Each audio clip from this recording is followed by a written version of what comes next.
Welcome to a conversation about marketing and sales working together in B2B. And perhaps a good place to start this conversation is to ask the following question: when does marketing end and sales begin? Paul? Thanks, Dennis. Interesting question, but I think it's the wrong question. B2B buyers have been showing us for a long time now that they want a different experience. And I think this warrants a much broader remit for marketing. Marketing's role in B2B traditionally ends at the MQL, but frankly, today it needs to extend from the beginning to the end of the sales process or the buyer journey. Well, I certainly agree. And I think that marketing can, should, and must play a bigger role in support of sales throughout the entirety of the sales motion and, in fact, throughout customer journeys. I am Dennis Startsev. I am a marketing transformation leader at Deloitte Digital, where I help clients get better at marketing, predominantly in the B2B space. Paul? And hi, everyone. Paul Vinogradov, a partner here at Deloitte Digital in our sales transformation practice. I'm also our U.S. sales excellence leader, and I lead our future of sales research. Fantastic. Well, let's talk about the current state of B2B marketing. And let's start by acknowledging the fact that marketing in a B2B environment is simply a lot more complex than in B2C. First of all, you have not only individual customers that you're marketing to, but companies, channels, alliance organizations. So you just have a lot wider range of constituents. It's also less funded. We know from our research that marketing budgets are generally about a third of the sales budget in B2B organizations. And too often the focus is too narrow. The focus of marketing's remit is, well, just deliver MQLs. And so these are some of the challenges that often B2B marketing organizations face. And again, just echoing the same perspective, from the marketer's perspective, I certainly agree.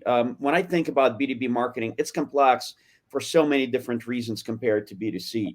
B2B marketers have to deal with lead nurture, lead scoring and routing, event marketing, channel marketing, a whole lot of functions that B2C marketers don't need to deal with. So that complexity married with the lack of funding that Paul talked about and narrow focus is certainly reason to worry and reason to rethink the way marketing plays with sales. But the question is, why now? I mean, Paul, is there anything that's triggering this conversation again? Certainly, sales and marketing working together is not a new topic, but it is a renewed one. What's special today?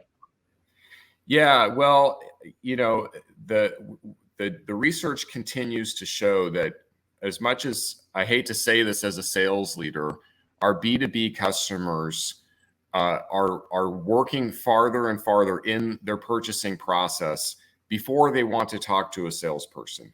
And that's not a new stat. That's been known for some time now, but it's only marching forward in that direction. And you see here a couple stats, right? 80% of B2B buyers plan on buying through digital channels and engaging less with sales. And so this, by the way, is not saying the end of sales at all. There's always going to be ambiguity and complexity, particularly in B2B purchasing, which requires or warrants the investment and the need for sales. But we've got to reimagine, we've got to rethink how to better blend the digital with the human in our marketing and sales. And this is really what's triggering the need for a broader remit for B2B marketers. And, I think, as you mentioned, Dennis, today, most B2B marketing organizations are challenged because of a much narrower remit. So, what are you seeing in terms of how that challenge is shaped up in a lot of B2B organizations? I think about it through the lens of why haven't we been able to solve this problem, this equation? And I think, as you said, there are a couple of big reasons for that, right? And I think about the sales and marketing conversation and the customer experience conversation as it's evolved over the past 5-10 years. The first, I think you nailed it. It is really the role of marketing in the B2B organizations is frequently pushed down, limited to, things not just generating pipeline and MQLs, but sometimes just brand and PR and communications. And even when marketing is accountable for some degree of pipeline generation, it is really limited to the handover of an MQL to sales, and that's really the wrong way of looking at the way marketing supports sales. The second big reason is that we talk about it. We talk about the need to integrate sales and marketing, but we don't bring the instrumentation together. So the enablement of marketing and sales and technology and data remain siloed, and as long as they are siloed, the that collaboration becomes more tenuous and more difficult. And I think last but probably most important is that it's more often than not, there is no common goaling, common metrics that marketing and sales are accountable for. And incentives drive behavior, incentives drive how organizations work together. So when marketing and sales don't establish a common view of the overarching business objectives that they're trying to hit together, progress really doesn't occur. So, and with that, I guess one of the big problems that I see is that we continue talking about marketing and sales. We continue talking about this problem through the lens of functions, the way they've existed for forever and ever. And I wonder, Paul, maybe there is a better way of looking at it.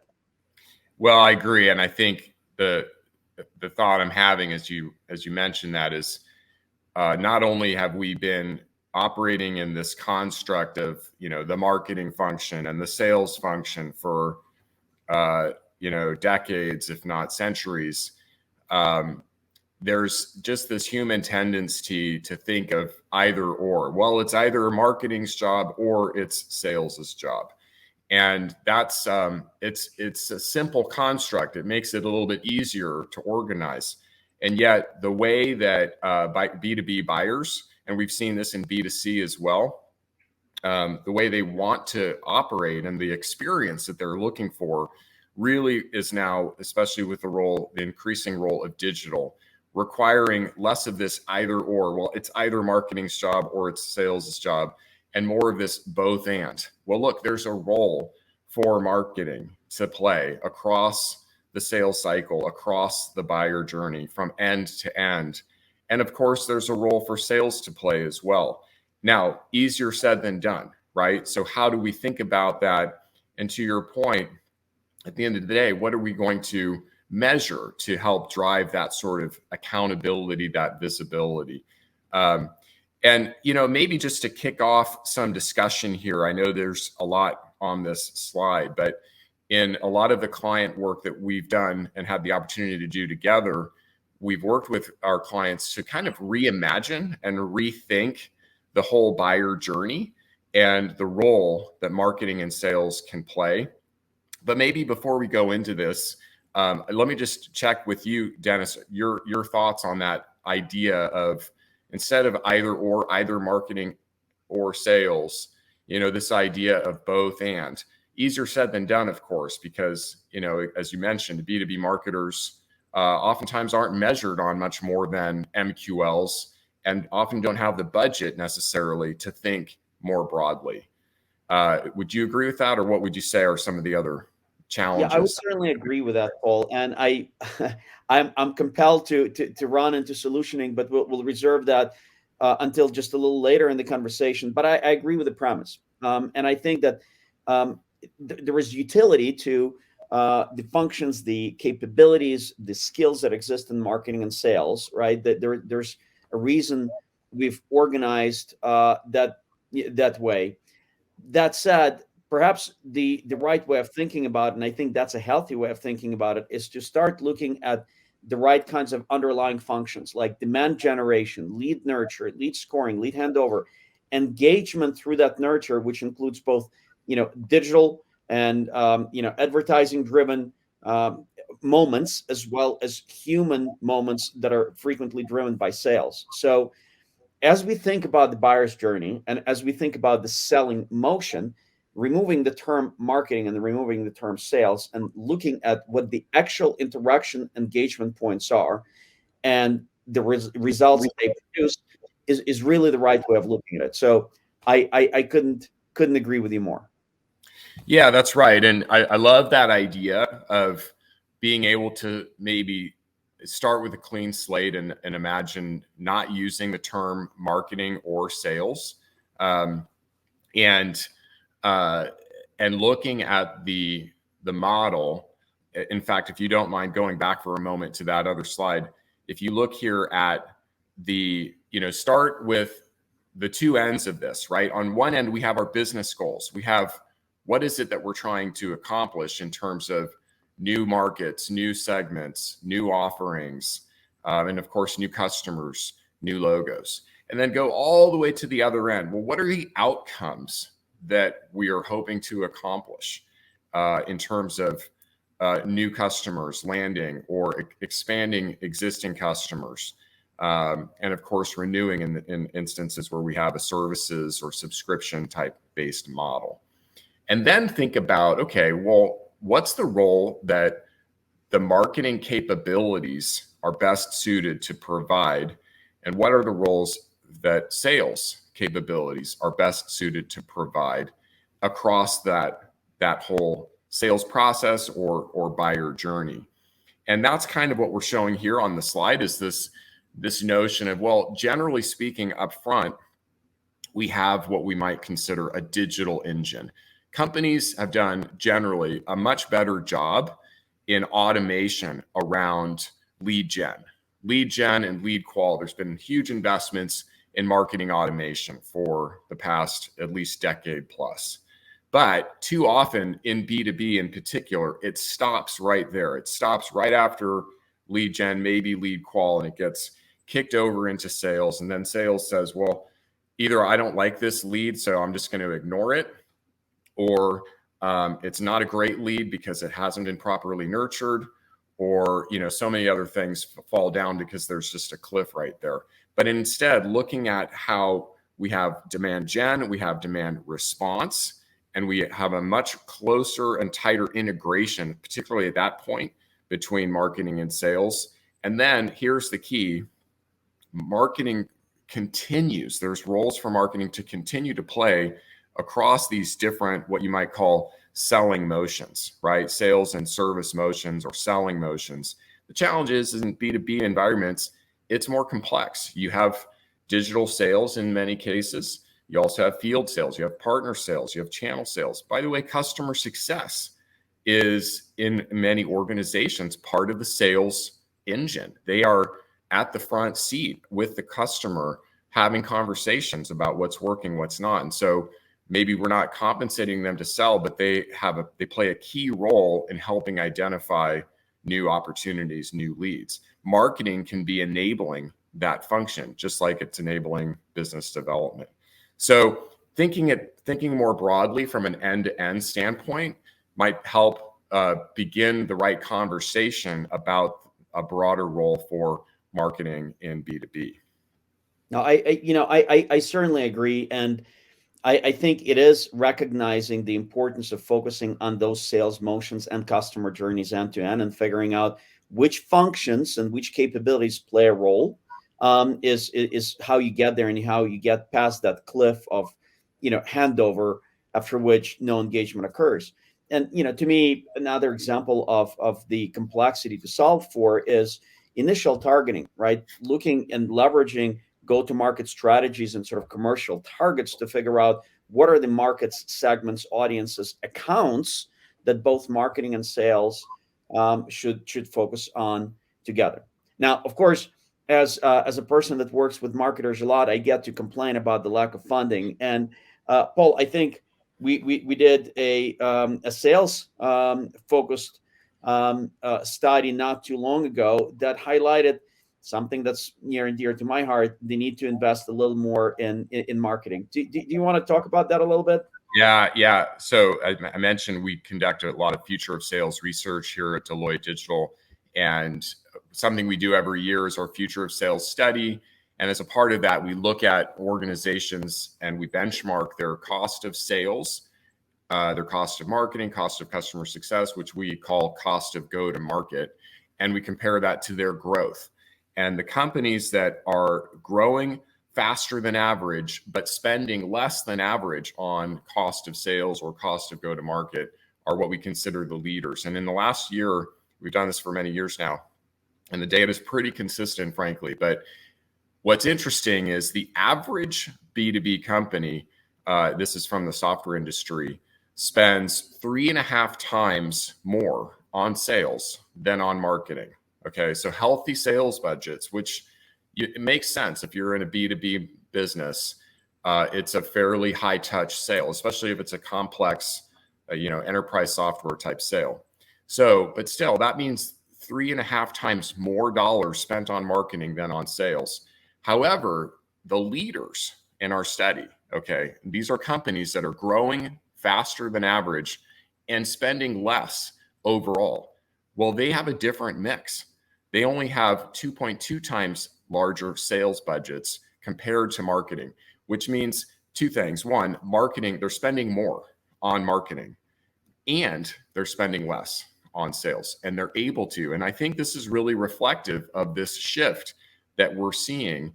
And it's not an either digital or high touch field sales. It's both and. It's figuring out this blending of the digital engagement with prospects, with buyers, with customers, and the human, and figuring out when and how to orchestrate that process. But I thought that was really telling. And there's many other insights from the study, but that was certainly one that seems to be pointing in the direction toward a different mix and a broader remit for B2B marketers. So Paul, I couldn't agree with you more, and that's certainly music to my ears. And I think this provides some, very empirical backing to the need to create a more balanced view of marketing and sales. And maybe going back to the original premise of our conversation, we're saying again that the mandate has heightened for marketing and sales to really jointly own, cultivating, and guiding customer relationships through the sales cycle and after the initial sales cycle, because we know that in the world of B2B, sales doesn't end with the first contract, with the first purchase, especially as we get into more complex commercial models, subscription-based models, flexible consumption models, and so on. I kind of want to ask you what you envision, and maybe we've already covered that to a good extent, but what does it mean to you when we talk about joint ownership of cultivating customer relationships? Yeah, no, it's a great question. And it's funny, the thought that's coming to mind is the old adage, always be selling, right? Well, in fact, what we might want to be thinking about is always be marketing. And I think it just helps break down this notion that marketing stops and sales begins, because what the buyer experience in B2B, as that moves increasingly toward this mix of digital and human, it means that there's this need to always be marketing. And as I said earlier, most B2B organizations are much farther along in the upfront activities, demand gen, demand creation, even demand response. But once it's handed off to the salesperson, a lot of times marketing's like, yep, I'm good, I'm done. When in fact, the buying journey in B2B, even complex enterprise sales, still and increasingly has areas where there's digital engagement. Right? I can think of a big client where this is a major software company. They're using microsites to manage customer relationships, and customers can see their entire footprint. What licenses are active, when they're coming up for renewal, and this is all digital, right? So that's a channel, that's an avenue where marketing can be enabling sales or can be actively engaged in helping campaign to existing customers. And that's an example, post-close, more in that expand and renew motion. And then, another example is, because this isn't really this, linear model that we like to think of when we think of the sales cycle or the sales process. It's really circular, right? So when we get through to closing, to driving usage and adoption, and maybe even renewal, there's a really important step toward the end of this called advocacy. So we've got a great customer. Well, that's like gold to a marketer, right? If we have a customer that's willing to provide a testimonial, provide a qual for us, well, marketing can take an active role in nurturing and cultivating customer advocates, which then just feeds right back into the beginning of the engine to help us go and get new logos. So just a couple examples of the role marketing can and should be playing in B2B, not just up front to generate MQLs, but throughout the process to engage primarily digitally, so that, you know, the salespeople who are trained and best suited for those face-to-face conversations, whether it's in person or virtual. But marketing has much greater muscle typically and capability to drive that digital engagement. Yeah, certainly. And kind of as I think about that, changing the way that organizations blend marketing and sales, and or changing the way in which marketing and sales work together towards these objectives is a significant change for a lot of organizations. And in fact, it's not just marketing and sales working together. It's marketing and sales working closely together, but also, you know, collaborating and aligning with customer success and service. It's sort of the CMO and the CRO and the CCO working in concert. And, you know, that can be a complex transition. So a lot of times a question comes up, well, how do I justify that spend? What do I get out of it as an organization? You know, and it's fine and dandy to say that, well, leaders do X, Y, and Z, but a lot of times that's not enough, right? You kind of have to quantify what the benefits are. So let's maybe talk a little bit about what, you know, what we see as quantifiable benefits to organizations that start and you know, make progress along this journey. And you know, some of these to me are, you know, fairly obvious, like, you know, growth and profitability. And I think you can, you know, provide a lot of examples of how that comes to be. From my perspective, when marketing and sales targets the same segments, the same accounts, you know, works towards the same objectives in terms of driving growth in one segment or another, right? Clearly, you get better leads, you get more targeted leads, you get a higher volume of leads, and these MQLs, right, and at least in that dimension, become of higher quality, which, you know, definitionally lower the cost of sales and create sort of better conversion to contracts.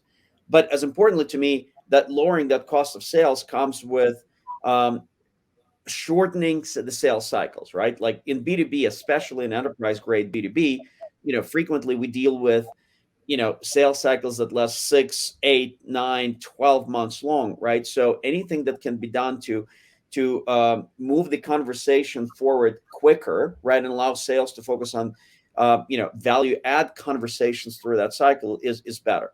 And certainly customer experience, you know, is better because instead of getting different messages from sales, from marketing, through digital channels and through human channels that are fragmented and disconnected, right, being engaged as a common unit, if you will, both at an individual level and an account level, improves customer experience. But I think that there is a benefit to the sales experience and sales effectiveness as well. Do you want to, you know, mention that briefly before we, you know, maybe, you know, dive to the practical so what conversation?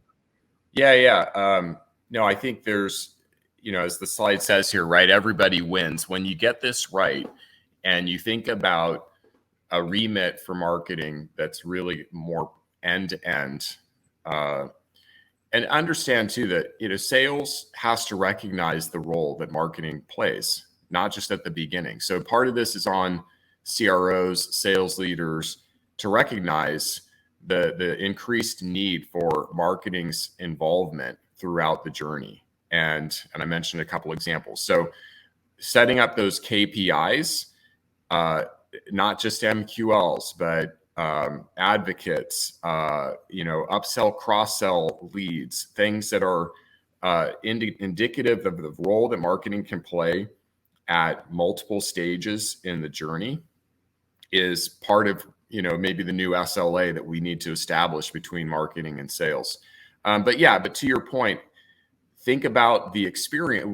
It's all about experience these days, right? The buyer experience, the customer experience, the seller experience, the partner experience. If we deliver the right experience and foster trust among our customers, our buyers, our partners, our employees, everybody wins. Generally, we're going to grow profitably. So the seller experience, I'll just comment on that. That's huge, right? And companies are constantly battling for the top sales talent. Well, organizations that deliver a better seller experience, and largely today, that's in the form of enablement. Are we providing the right sales enablement? Well, again, marketing can play a huge role in that enablement, in the ability to help nurture, foster opportunities, provide collateral. I've often thought, salespeople are great actors. They're not all very good script writers. Marketing is the best at writing the scripts, writing the value propositions, helping craft some of those sales messages. So doing that in a way to help support sellers can enhance their experience. Obviously, that enhances the customer's experience. So these are just some ways where thinking more broadly about the remit for B2B marketers throughout the buyer journey can cause everyone to win: the customer, the seller, and the company in general. Thanks, Paul. And I couldn't agree more. And in the few minutes that we have left, I'd like to make it really practical, right? Because a lot of times our clients, our customers ask us, okay, how do I do that? Where do I begin? So, and there is a variety of answers we can give. And as consultants, our favorite, it depends. But let's make it a little more pointed this time around. I think that there are a couple of really critical things that a company needs to do. The first one is establish common goals. I can't emphasize this enough, right? Set a foundation where the goals in terms of growth and in terms of cost of sales is shared by marketing and sales, and clearly agree on what are the segments, the audiences, the markets, the accounts that marketing and sales are going after together, and what their goals are in quantitative terms across all of these things. So getting sort of this goal right is first. The second one is, maybe a little, as a subset of that, is hold marketing to account.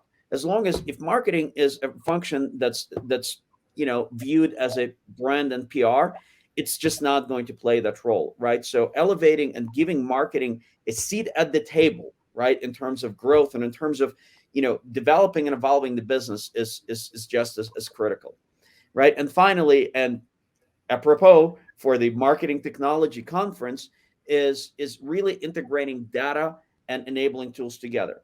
So a customer data platform closely integrated with the CRM, with the sales tools, right? So that the notion of accounts and contexts are shared, right? And that data flows back and forth is critical. Leveraging a customer engagement and a journey orchestration platform to orchestrate journeys throughout the sales motion, rather than looking at it in an old way of marketing automation. Let's do some demand gen campaigns, right? So really, investing and figuring out what is the integrated stack of technologies, data, and functional capabilities looks like, right, is really a good place to start. And once you have common goals and you've got sort of a North Star established for the enabling capabilities, you can start moving down that journey. Paul, in perhaps the 40 or so seconds that we have left, anything to add? No, I think just maybe some quick closing thoughts. I like the notion of always be marketing. I think one of the key takeaways here is B2B marketing budgets generally need to increase, not decrease.